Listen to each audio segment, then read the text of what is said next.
Hey YouTube, Gunham here, and welcome back to Space Engineers. Today, I've got a little Star Wars build for you.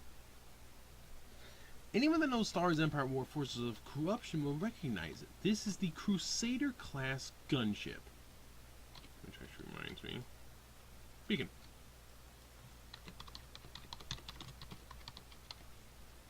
I've got that. There. Yeah. So this is the Crusader gunship.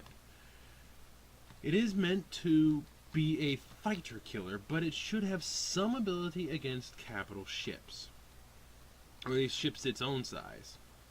So that's what I gave it. It should be about, I'd say, 3 times the size it is. I intentionally made it smaller so it wouldn't lag out too much. And that's what we have. The Crusader, being as tiny as it is, this is representative in game. It is a small ship. By the way, after this, I'm going to make the IPV from Empire War as well. I'm just making a ton of Empire War ships because I'm not sure how I want to continue the carry besides extending that. So yeah. So, Crusader Gunship from Empire War, the Force of Corruption. It's from the Zan Consortium. Just little bitty gunboat meant to kill fighters. That's all it does. It's not much bigger than a fighter. Actually, technically it is. The bridge is supposed to be here where the camera is, but the ship is supposed to be about 3 times the size. Give or take. Actually, is it? Well, 75. Yeah, I think the ship's supposed to be about this big.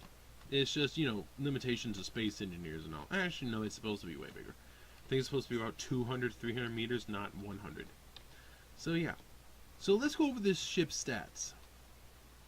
It is equipped with what's supposed to be 10 guns here only. I decided it isn't enough because it's Space Engineers. Just there, it's got a massive problem underneath. So I gave it 1 gun underneath, but it actually rotates quite well, so you can easily spin it around.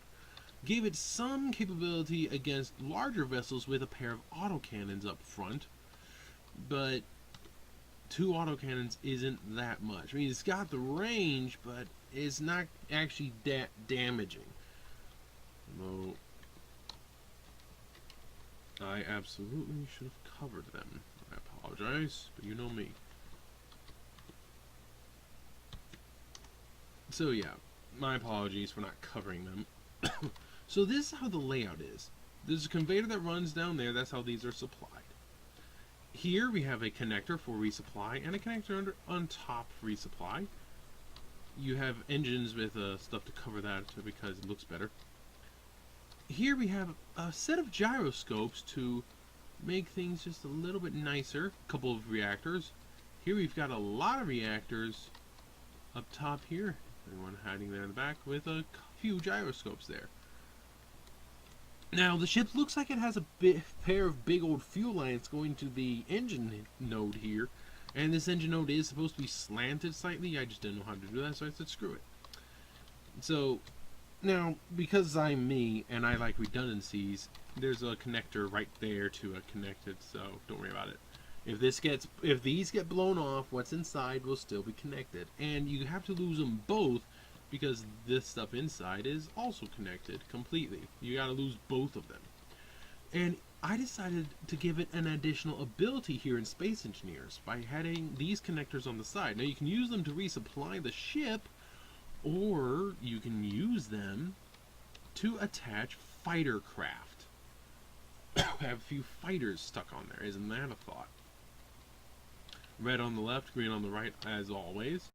Now the one thing that the difficulty is finding engine space. I mean, look how tiny this ship is. It's puny. Up here is the command bridge with a double layer of glass intentionally. It'll reduce the chance that the pilot will get KO'd. The beacon is hiding right there. It is. I forget, it's just underneath this here. So that's where the beacon is. Now in here is actually a lot of stuff. Besides engines, we have a couple of cargo. Actually, let me just peel it. Whoops. That's the camera. Oops. Let me just peel this back and make it easier to see. Peel it like a sardine can. Ding. Alright. So this is what we have. We have a nuclear reactor, an oxygen tank for the crew, 2 cargo containers, and then a lot of gyroscopes. Remember, there are gyroscopes in here as well. Here's what, 5, 6, and there's a few here. There's also another couple somewhere. So there's a lot of gyros. Same thing on the opposite side. It is a symmetrical ship. So yeah. Now, the ship does weigh 1.3 million kilos, so it isn't a lightweight thing.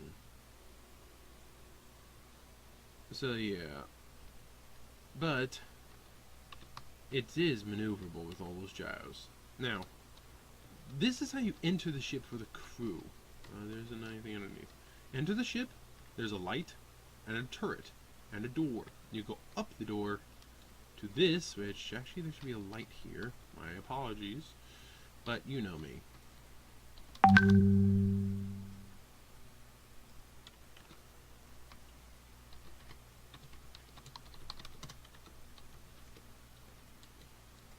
There we go.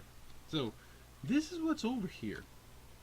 There's a vent and a gyroscope, not a gravity generator. And then there's the bridge. Why is there not a gravity generator on this ship? It's so small.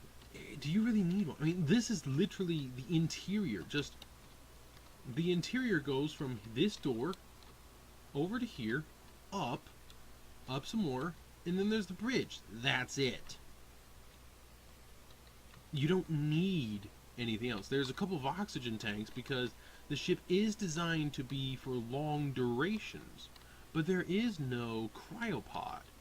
Now, you can put one in. There is a cargo container here. Actually, there's 2 cargo containers here. You can, if you want, remove this gyroscope, remove this cargo container, and put in a cryopod. Actually, you know what? Screw it. That is actually a really, really good idea, so I'm just going to do it.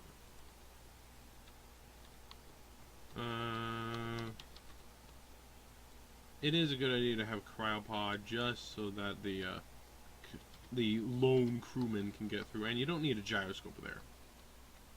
Is it better? Yeah, it's actually better to push it back. So,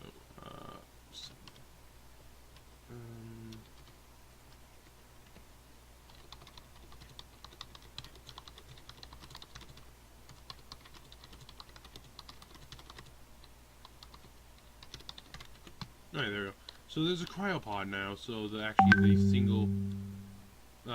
single crew member can actually, you know, set the ship on a course, disable the gyros, and goes to sleep. So yeah. So there's a cryopod. My apologies. As usual, I do sleep. Now, there is one big piece of info to the ship.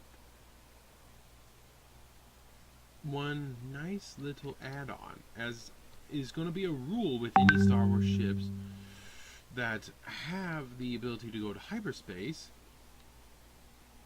They have to have a jump drive. Literally, I had to yank out a few gyros and a lot of paneling to put this thing in. You want to stop this ship from escaping? Your target right there. It's big. It's impossible to miss. It's literally this whole section where you see those panels is the jump drive. Moreover, there's nuclear reactors, a lot of them right by it. There's another one hiding back there. So there are 3 nuclear reactors on top of the jump drive. There's another 3 with gyroscopes right in front of it, and then in front of it, by this gap here where the fuel lines are supposed to be, there's 2 nuclear reactors and what is that, 6 gyroscopes leading to that engine set. The only other gyroscopes on the whole ship are these, and the only other reactors are these 2. Now,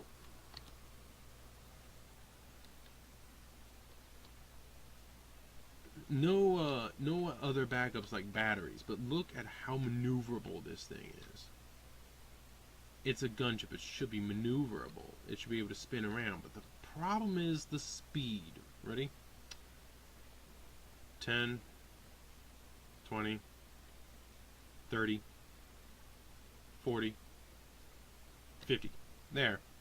Now, by doing that, you can then spin around, and you see where you've been, and reactivate the engines. Now, that actually set it to an overload state. This 86%, that's over 100%. So, that's at 96% just to do that.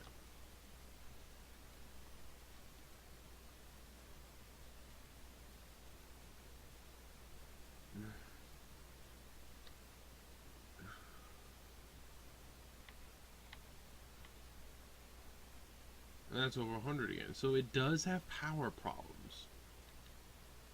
And it takes it a while to slow down. It's better just spin it backwards and stop it that way than it is to use the forward engines.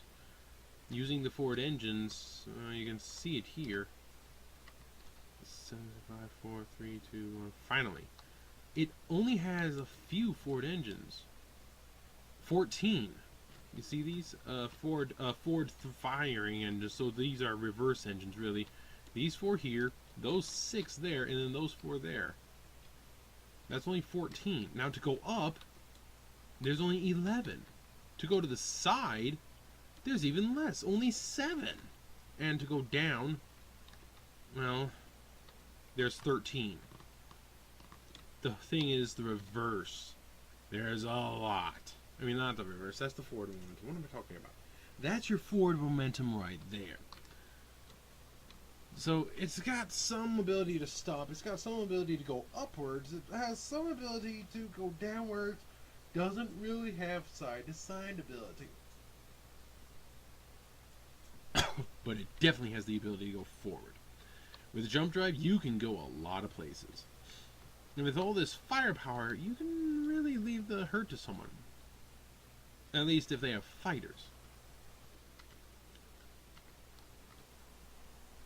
A lonely man taking his ship out for a spin in the great cosmos. The Crusader Gunship from Empire at War. There's a screenshot. Catch you later.